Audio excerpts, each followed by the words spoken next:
mode de financement des JOJ, cela passe à travers trois grands acteurs que sont le Comité international olympique, l'État du Sénégal à travers sa contribution et la contribution de nos partenaires publics de livraison et le programme commercial de Dakar 2026. Alors, pour ce qui est de la partie relevant du Sénégal, notamment la contribution de l'État du Sénégal et la contribution de nos partenaires publics de livraison.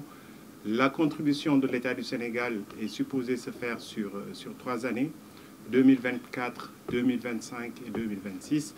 Sur 2024, toute la partie qui était attendue a été effectivement reçue et la partie de 2025 est en cours de mobilisation. Et là, je parle sous le contrôle de M. Sen du ministère des Sports parce que les engagements de la contribution de l'État du Sénégal passent par le ministère des Sports.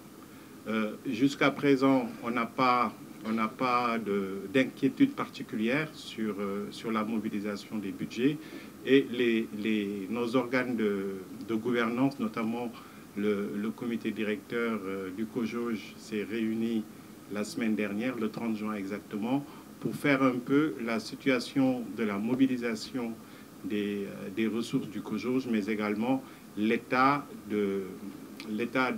d'évolution des dépenses engagées par le COJOJ.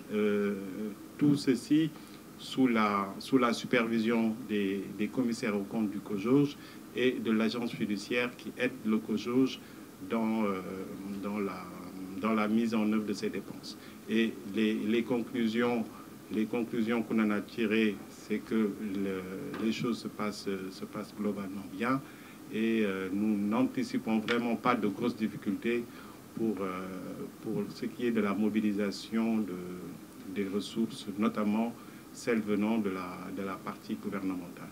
L'autre pan du financement du COJOJ, c'est la partie commerciale qui se passe également assez bien. Aujourd'hui, le COJOJ a signé son premier deal commercial avec un partenaire premium dans le volet télécom et d'autres, Sonatel pour le nommer, voilà, pour le nommer Sonatel, et d'autres signatures sont dans le pipe pour que vraiment les budgets estimés sur la partie commerciale du COJOJ puissent se réaliser convenablement. Alors j'imagine que la personne qui a posé la question me dira qu'elle n'a pas du tout entendu de chiffres. Elle n'a pas demandé de chiffres. Voilà.